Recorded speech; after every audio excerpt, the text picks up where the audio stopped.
Obrigado, Ronaldo. Boa noite para você. Boa noite, meu amigo de casa. Você que nos acompanha e nos faz companhia aqui no Jornal da Cidade. Boa noite para você também, Adriana. Muito boa noite, Alexandre. Muito boa noite para você aí de casa. O Jornal da Cidade de hoje começa com a triste história de mais uma cearense possivelmente vítima do machismo e da covardia. Mariana Tomás de Oliveira, de 25 anos, foi morta na Paraíba no último sábado. As investigações apontam para feminicídio. A estudante de medicina foi encontrada morta dentro de um apartamento com sinais de estrangulamento. Ricardo Lima, o namorado dela era a única pessoa que estava com ela no momento em que tudo aconteceu e tem um histórico de violência contra as mulheres, não é isso? Boa noite para você.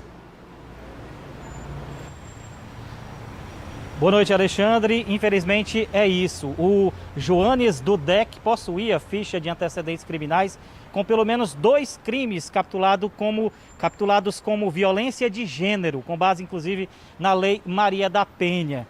Isso antes mesmo dele conhecer a Mariana. Por falar em conhecer, a família não o conhecia. Segundo a nossa produção conseguiu apurar com familiares da vítima, esse relacionamento era recente, eles se encontraram no máximo 4 vezes, mas foi o suficiente para, em uma discussão, ele matar a Mariana por asfixia mecânica por esganadura. Foi o que concluiu a perícia no local do crime. Ele foi preso em flagrante na hora e a atualização que a gente tem sobre esse caso é de que a justiça a polícia pediu a prisão preventiva, que foi concedida, e ele já foi transferido de uma delegacia para uma penitenciária, onde vai responder por feminicídio. Adriana Dias. Ok, Ricardo, obrigado pelas informações. No JC de hoje você vai ver também.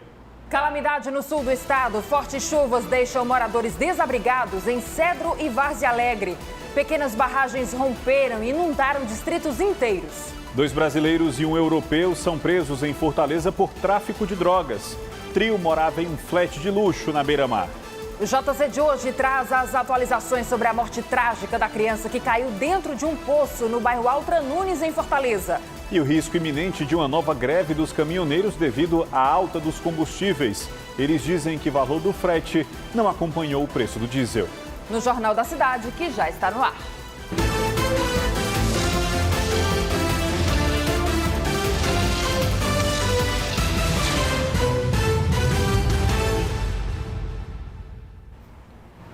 Uma criança de 2 anos caiu em uma cacimba e morreu afogada na tarde de ontem no bairro Altra Nunes, em Fortaleza. O menino foi retirado ainda com vida do poço, mas morreu ao chegar no hospital. Antônio Derek Souza dos Santos tinha apenas 2 anos e 9 meses. As imagens mostram uma criança alegre e cheia de vida. E todos afirmam que Derek era esperto e bem brincalhão. Mas o garotinho não resistiu a um afogamento depois de cair em um poço e morreu durante atendimento em uma UPA de Fortaleza. Olhando assim de perto, a gente percebe que realmente a cacimba é muito funda. É até difícil imaginar que uma pessoa adulta conseguiu passar por esse ponto aqui. De acordo com a informação dos moradores, o vizinho pegou a água, saiu e depois tampou o poço. A família logo percebeu que o Derek tinha desaparecido. Foi aí que o tio abriu a tampa e viu que a chupeta e a chinela dele estavam lá dentro. Ele não teve a menor dúvida e pulou para salvar o menino. A irmã do dono da casa contou como foi a última vez que a mãe de Derek viu o filho com vida. O último encontro do Derek com a mãe dele foi pela manhã. Quando ela saiu para trabalhar, ela abraçou ele e ela saiu e voltou pedindo para abraçar o filho dela mais uma vez. E ela abraçou o filho mais uma vez e foi trabalhar. Foi um resgate longo que aconteceu na tarde de domingo, cercado de dificuldades e dramático. Montamos o sistema de tripé para verificar se a criança estava lá. A cacimba tem aproximadamente 7 metros, de profundidade. Então o SD Davidson, através de lanterna, fez a descida, conseguiu em menos de 5 minutos visualizar a criança. Conseguimos realizar a retirada e estão fazendo de tudo para salvar a vida desse inocente. Depois de retirado com vida, o menino apresentava pouca reação. Médicos e enfermeiros do Serviço Móvel de Atendimento de Urgência, o SAMU, chegaram para dar suporte e reanimar a vítima. Na rua, uma corrente de oração se formou.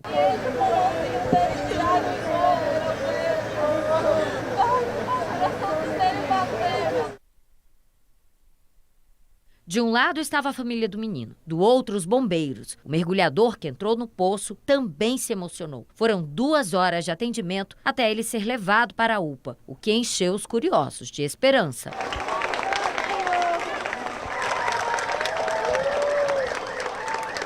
As fotos mostram o momento em que Derek deu entrada no hospital, mas a conclusão foi de morte por afogamento. A família aguarda a liberação do corpo para o velório, que vai acontecer na mesma rua do acidente. E todos estão inconformados com a morte do menino. A família está muito abalada, né, pela situação. É uma tragédia que vai ficar marcada nessa casa. Infelizmente, né, é uma fatalidade que não dá para a gente saber quem é o culpado, porque isso poderia acontecer com qualquer um de nós.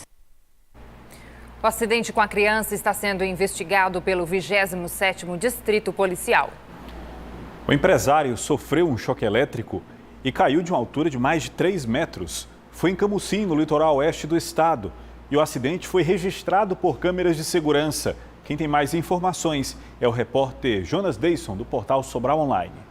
O empresário sofreu um choque elétrico e caiu de uma escada na tarde do último sábado ao tentar trocar uma lâmpada no seu estabelecimento comercial no município de Camusim.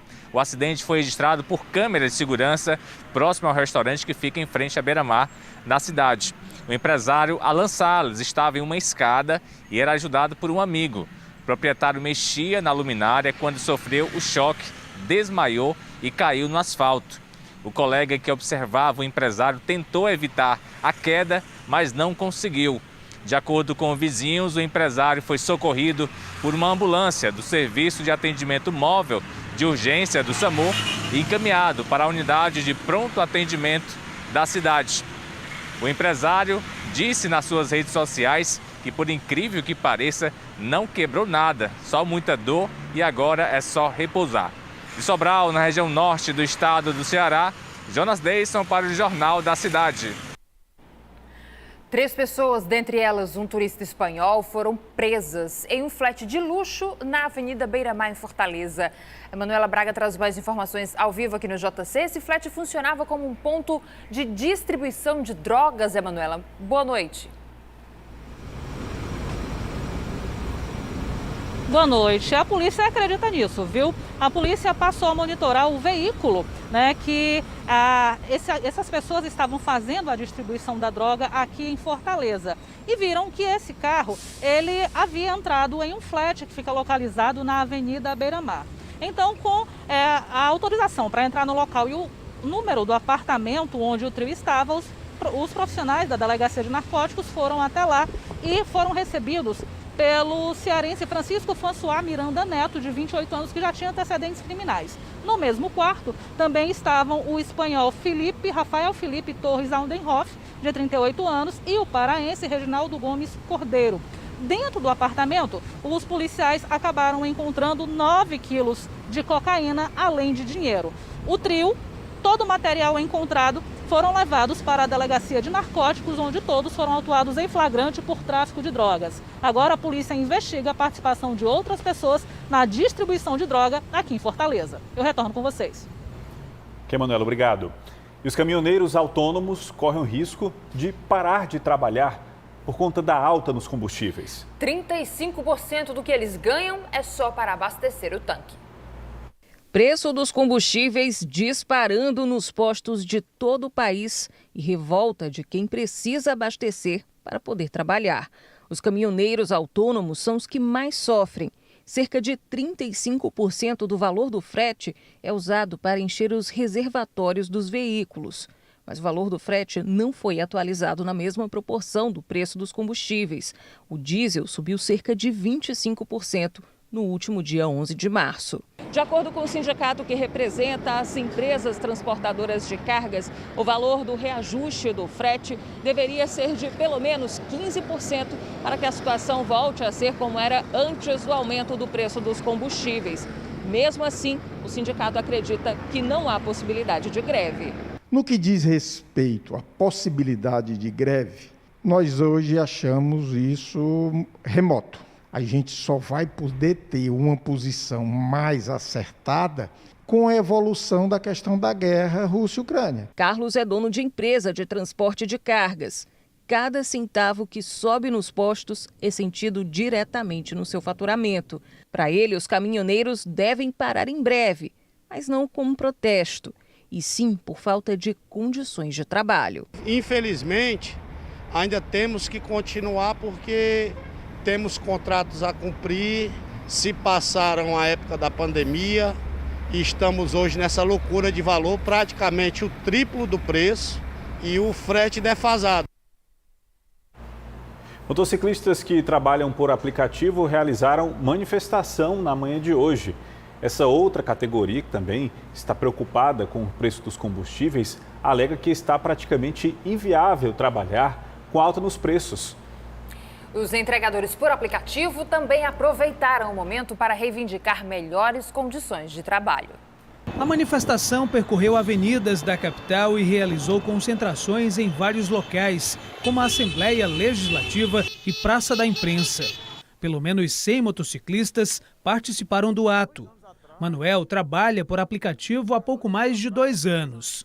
Tudo ficou mais difícil de lá para cá. Os motores de aplicativo passando por vários aperreios. Semana passada mesmo passei por um, certo?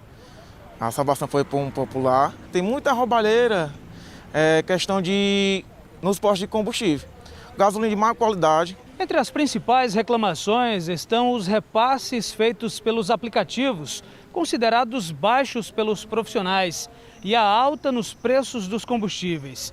Para muitos deles, continuar na profissão está ficando cada vez mais inviável. Está muito difícil mesmo, desde o início da pandemia, quando precisaram bastante da gente, ficamos trabalhando à vontade, numa boa, tranquilo, todo mundo aplaudindo nosso trabalho. Quer dizer, sobe tudo, gasolina, comida, e a nossa taxa continua a quase 50 centavos por quilômetro. Inviável a gente trabalhar dessa forma, né? Insegurança e rigidez na fiscalização também estavam na pauta dos profissionais, que se dizem perseguidos. A galera do delivery chega num shopping para pegar um pedido, quando volta, a senhora AMC levou os veículos por estar estacionado lá e não ter onde a gente estacionar. Então o que a gente pede é condições melhores de trabalho, né? Em nota, a Autarquia Municipal de Trânsito afirma que está sempre aberta ao diálogo com os motociclistas entregadores por aplicativo e desenvolve diariamente um conjunto de intervenções para reduzir o número de mortes envolvendo este público. O trabalho realizado com a categoria vai desde ações educativas, como curso de pilotagem segura e medidas de fiscalização preventiva. E agora é hora de futebol no JC.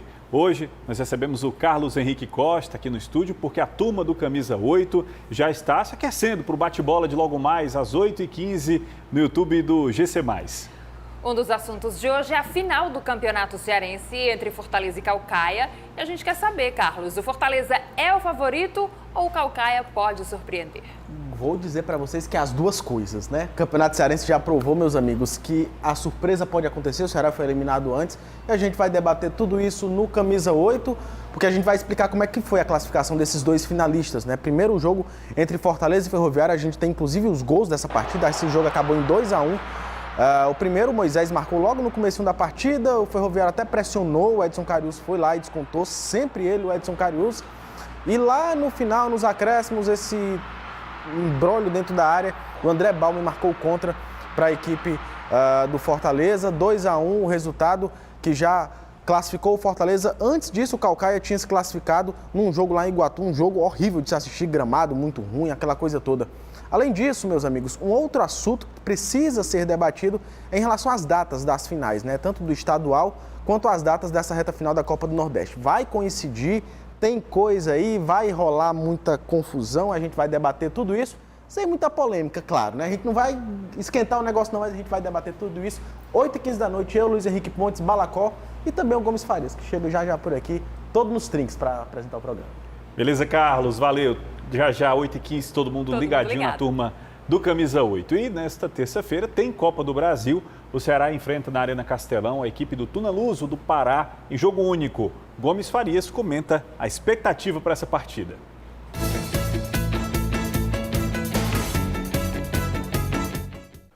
Olá, boa noite. Amanhã, 9h30 da noite, Castelão, Copa do Brasil, a Copa Milionária. Quem ganhar pode receber aí a bagatela de quase 2 milhões de reais. Ceará e Tuna Luso de Belém do Pará. A Tuna Luso é a terceira maior força de lá. Paysandu, Remo e Tuna Luso. Mas é um bom time que merece toda a atenção do time do Vozão, do coração do meu povão. Não tem vantagem. Se terminar empatado, vamos para os pênaltis. A única vantagem do Ceará é jogar em casa, nada mais que isso. Então tem que encarar o jogo com responsabilidade, a torcida tem que comparecer, até porque já está mais ou menos satisfeita com as contratações que o Ceará fez recentemente, e aí é de se esperar um grande público e um bom resultado para o nosso futebol, o futebol cabeça chata. Passem uma boa noite e até amanhã.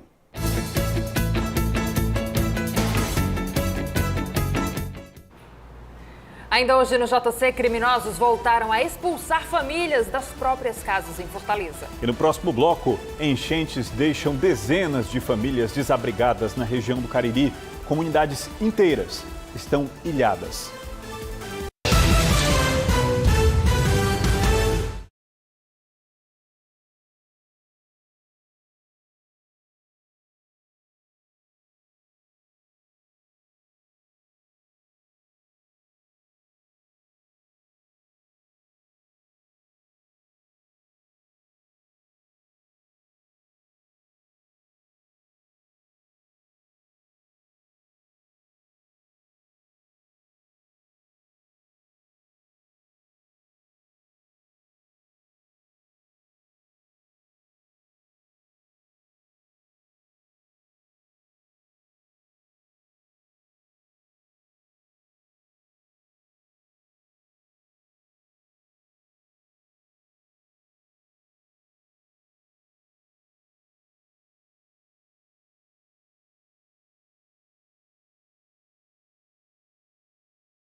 JC de volta com informações atualizadas sobre a situação de dezenas de moradores do sul do Ceará atingidos por fortes chuvas no último final de semana.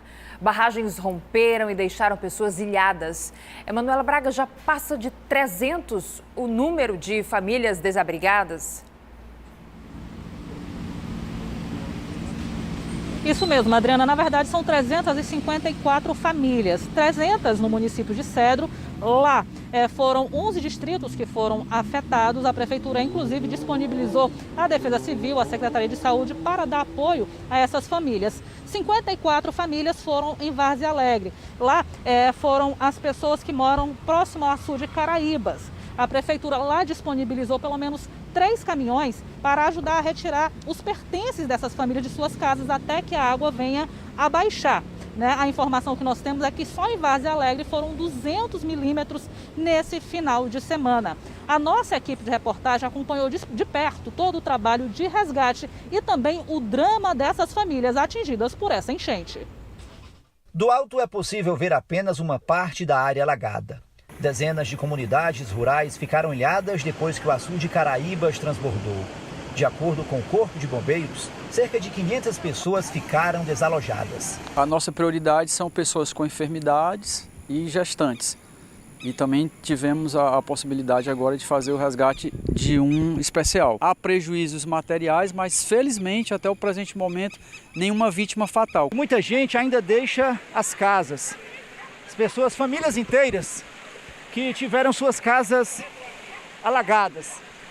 Gente que perdeu tudo e que não sabe para onde vai. Luísa deixou a cidade e foi ao encontro da mãe e do tio, que são idosos e moram na zona rural. Ao chegar no lugar, todos ficaram ilhados e tiveram que ser resgatados pelo helicóptero. Dá medo de ficar subindo e não ter acesso, porque o outro acesso que dá para o Olho d'Água, que é outro sítio que a minha irmã mora, meu irmão, a água também veio de lá e já estava mais fundo, cobriu o nosso cacimbão, tudo. Um sobrinho meu clareou com a lanterna, aí eles passaram, mas a água rasa no joelho. Aí a água chegou de vez e eu sem sair, porque eu não sabia que ia ser daquele jeito. Até agora nós retiramos uma gestante, retiramos 5 idosos e uma pessoa especial. A inundação, ela cobriu muitas estradas, muitas passagens, então não tem como ter acesso via carro e também não tem acesso a embarcações. A casa da Dona Lúcia, que fica bem próximo da parede do açude Caraíbas, serviu como base para os bombeiros e abrigo temporário para os resgatados. A hora que mais me marcou foi eu ver o helicóptero sobrevoando aqui para fazer resgate de pessoas que a gente sabia se não ia dar certo, né? Se dava certo, se não dava.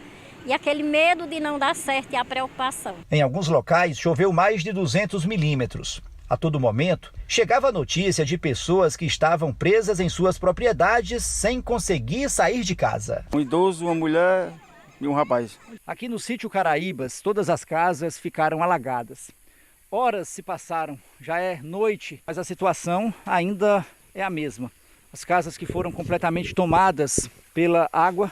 Dona Francisca, a casa foi toda alagada. Toda alagada.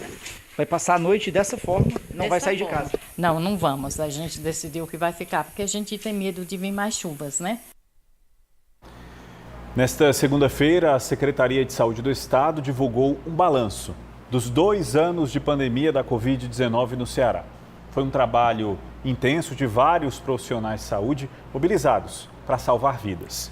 O secretário afirmou que o estado já avalia a liberação do uso de máscaras.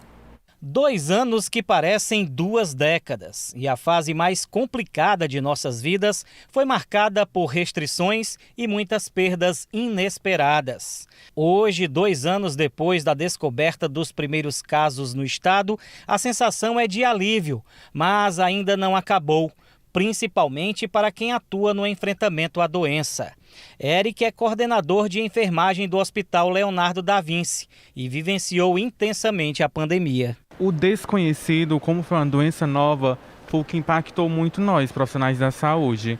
É que realmente a gente estava diante de um paciente com uma doença que a gente não conhecia. De acordo com o balanço divulgado pela Secretaria de Saúde do Estado, até esta segunda-feira, 14 de março, o Ceará contabilizou 1.234.029 casos de Covid-19. 26.571 pessoas morreram vítimas da doença. Em alguns momentos foi muito difícil tomar decisões, ainda hoje a gente está vivendo um momento de flexibilização que essa tomada de decisão ela não é fácil, porque entre permanecer com algumas medidas ou flexibilizar e aí isso impactar na economia, dificultar o acesso das pessoas ao trabalho, e isso são decisões técnicas que podem ser julgadas por algumas pessoas como erros e outras como acerto. Entre as cobranças do povo cearense estão a flexibilização do uso de máscara e a liberação de eventos sem restrição de público. Sobre o tema, o secretário falou que essa é uma decisão importante e que deve ser tomada pelo próprio governador do estado. E isso certamente será um dos pontos que serão pautados na próxima reunião, e acredito que a partir da próxima reunião a gente tem uma resposta relativa a isso. A boa notícia é que 6.828.531 cearenses já tomaram a segunda dose do imunizante. Segundo o secretário, isso tornou as duas últimas ondas mais brandas em relação à primeira. Mas uma quarta onda da doença não está descartada. A probabilidade da ocorrência de uma nova onda, primeiro, depende do controle da pandemia ao nível mundial. Porque se você tiver países com baixa cobertura vacinal, isso aumenta a probabilidade do surgimento de novas variantes. Surgimento de novas variantes significa que você pode ter uma variante, inclusive, com resistência, com resposta diferente às vacinas. Ainda falando em Covid, atenção para esse dado preocupante. A Prefeitura divulgou uma lista com mais de 26 mil pessoas só em Fortaleza que não voltaram para tomar a segunda dose da AstraZeneca. Essa lista você confere no QR Code aqui ao lado. Ricardo Lima, a Prefeitura está fazendo esse apelo para a população porque essas doses estão lá, guardadas, aguardando, né, as pessoas que irão receber, inclusive correm o risco de perder a validade sem encontrar o braço de ninguém, não é isso? É isso mesmo, viu, Alexandre? O número aqui bem atualizado é de 26.342 pessoas, fortalezenses apenas, que não compareceram para tomar a segunda dose, e algumas delas já extrapolaram o prazo em mais de um ano. A maior preocupação da Prefeitura é em relação a esses lotes da AstraZeneca. Esses números de 26 mil é apenas para quem tomou a primeira dose da AstraZeneca, porque o número de faltosos é de 183 mil, mas a Secretaria de Saúde do município está bastante preocupada exatamente pela possibilidade da perda desses lotes, né, que estão aí à espera dessas pessoas. Quem falou sobre o assunto, fez esse chamamento, foi a própria secretária, a Ana Estela Leite. As informações. Daqui a pouco, no JC, Defesa Civil intensifica trabalhos para evitar alagamentos em Fortaleza durante a quadra chuvosa. E ainda, famílias deixam casas após ameaças de criminosos. Imóveis foram invadidos e saqueados.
Com a intensificação das chuvas, a Prefeitura de Fortaleza está executando serviços de limpeza na capital para diminuir os riscos durante esse período.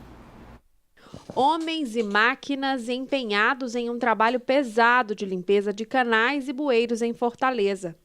Essa é uma das ações da Secretaria Municipal da Gestão Regional para reduzir os riscos durante esse período chuvoso. Isso foi uma determinação do próprio prefeito para que ainda no ano passado a gente começasse a limpeza da calha dos nossos canais, boca de lobo, sangradouros de lagoa, como forma de, agora que a gente passa pela essa quadra chuvosa, a gente possa diminuir qualquer tipo de transtorno. As ações também incluem a limpeza de recursos hídricos, a desobstrução de canais e bocas de lobo, a poda e o recolhimento de árvores e a melhoria da infraestrutura de pavimentação e drenagem. Nós temos trabalhado em vários pontos de Fortaleza, aqueles pontos que nós já temos uma estatística, que já sabemos mais ou menos quais são, e tem dado certo, né? Já tivemos chuvas significativas e até o momento nós não tivemos nenhuma família desabrigada. Infelizmente, o maior desafio da Prefeitura continua sendo a falta de cuidado da população com o descarte correto do lixo. Sempre que as equipes chegam em pontos críticos, como este aqui na Granja Lisboa, para fazer a limpeza, encontram de tudo: pneus, colchões e até sofás. A Prefeitura de Fortaleza, desde o ano passado, já recolheu mais de 500 mil toneladas de detritos nos nossos rios, canais, bocas de lobo e locais de facilidade de alagamento. O fortalezense, o cidadão precisa continuar colaborando, evitar de descartar esse tipo de detrito nesses locais, como forma de garantir que a gente possa passar por essa quadra chuvosa com o mínimo de transtorno possível. Vamos saber agora o que é destaque no Jornal da Record, que começa logo depois do JC. Olá, boa noite. Russos centram fogo sobre a capital da Ucrânia, Kiev. Bombardeios se intensificam. No Jornal da Record, a cobertura completa do 19º dia da guerra no leste europeu. Alívio provisório. Primeiros civis deixam em massa a cidade de Mariupol, sob ataque há 10 dias. E no Brasil, a alta dos combustíveis e a guerra pressionam o preço dos alimentos e das passagens de ônibus. Presidente Bolsonaro fala em zerar impostos sobre a gasolina. Descoberto o esquema de lavagem de dinheiro do tráfico na maior comunidade de São Paulo. O Jornal da Record chega em instantes. A gente espera você. Até já. Moradores de Caucaia, na região metropolitana de Fortaleza, aguardam com ansiedade a construção dos espigões, que prometem barrar o avanço do mar nas praias do Icaraí e do Pacheco. Hoje, representantes do município realizaram uma audiência pública para expor como será a obra de requalificação do litoral de Caucaia, que abrange praias como Icaraí e Pacheco. Seu César é um dos 100 primeiros corretores de imóveis inscritos no Conselho Regional da categoria. Ele ressalta que, com o tempo, a região do Icaraí se desvalorizou muito por conta do avanço do mar. Com relação a essa evolução e essa capacidade de fazer os espigões, vocês não têm ideia que a região oeste ela vai se transformar numa coisa maravilhosa, com praias lindas, com a parte de turismo crescendo. Nesta segunda, a Prefeitura de Caucaia realizou uma audiência pública com representantes de diversos setores da sociedade e moradores do município para debater esta obra. A ideia é construir 3 espigões entre as praias do Pacheco e Itabuba para conter a erosão marinha e o avanço do mar. Segundo o secretário de Infraestrutura, esta demanda é antiga e um trabalho prévio já foi realizado. Aqui no Icaraí, onde vão ser executados esses 3 primeiros espigões, na totalidade são 11, mas nesse primeiro momento são 3 conveniados com o governo do estado do Ceará, que já vai garantir a estabilidade tanto da Avenida Litorânea como de todas essas habitações, né? Segundo a Prefeitura, após o início das obras, o prazo para a conclusão de todas as intervenções é de apenas 8 meses. A ideia da gestão municipal é que com essas obras o Icaraí volte a ser um ponto turístico muito bem frequentado, o que há muito tempo não acontece por aqui. Seu Ivandir mora no Conjunto Nova Metrópole, mas há 40 anos frequenta e trabalha no Icaraí. Ele garante que há muito tempo a praia era um dos pontos mais bonitos do município. Todo mundo tinha os seus apartamentos aqui e não foram obrigados a vender, com medo da erosão, com medo de vários problemas, a maré avançando, né? Na área ambiental, a gente tinha mais qualidade. Quem rodou por Fortaleza no final de semana se assustou com o preço da gasolina nos postos de combustíveis. R$ 7,55, R$ 7,60 e cada vez mais subindo esse preço.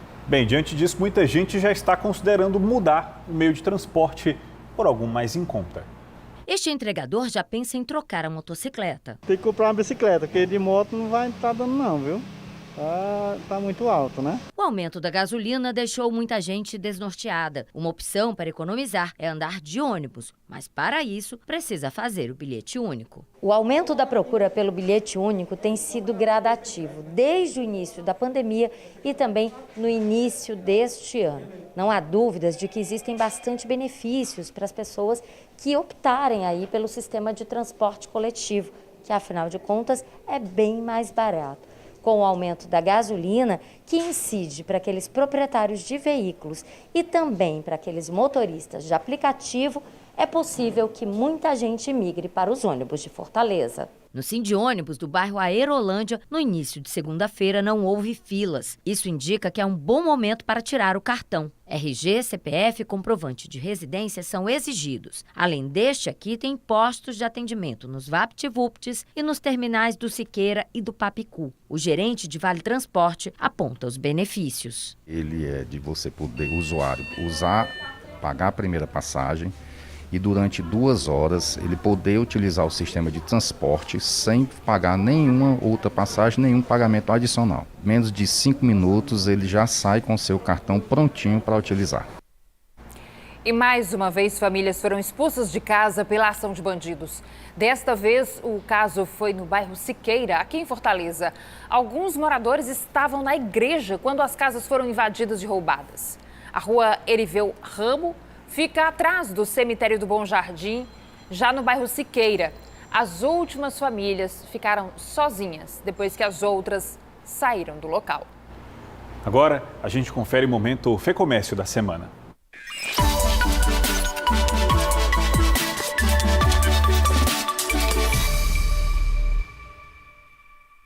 O empresário do comércio une sua capacidade de empreender, unir forças e sonhos para realizar. Conheça mais uma história inspiradora do comércio. A CDK Veículos surgiu de um encontro de 3 amigos e uma visão de Deus. Nós iniciamos em outro endereço e era um estacionamento. Era apenas 500 metros quadrados e ficavam 5 pessoas. Eram nós 3 e mais 2 pessoas que desenvolvia todo o trabalho. Hoje nós somos 15 funcionários. Essa expansão veio de acordo com o nosso crescimento. Hoje nós estamos num lugar bem maior, aproximadamente 2.300 metros quadrados. Hoje a quantidade de carros que nós trabalhamos quase que triplicou. O crescimento se deu muito pela qualidade do que nós apresentamos, pelo produto diferenciado no mercado, entregando aquilo que realmente necessita ser entregue. A gente atribui a Deus e é um trabalho bem feito de uma equipe toda que trabalha junto, unida, coesa, com o mesmo intuito, com o mesmo pensamento. O comércio, ele realizou sonhos que eu não teria realizado se eu não estivesse no comércio. O comércio hoje é a minha vida. Nós precisamos acreditar nos nossos sonhos. A gente precisa realmente ter determinação, persistência nas coisas, que as coisas acontecem.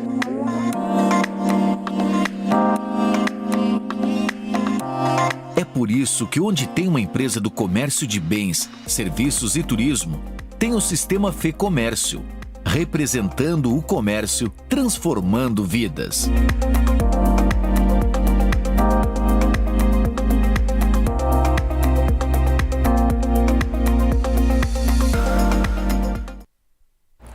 O JC de hoje fica por aqui. Você assiste agora ao Jornal da Record e em seguida, às 9 horas, a Bíblia. Para encerrar, imagens da Avenida Antônio Salles, no sentido de quem vai para o bairro Cocó. É o drone do Grupo Cidade mostrando a movimentação da capital para você. Excelente noite e até amanhã.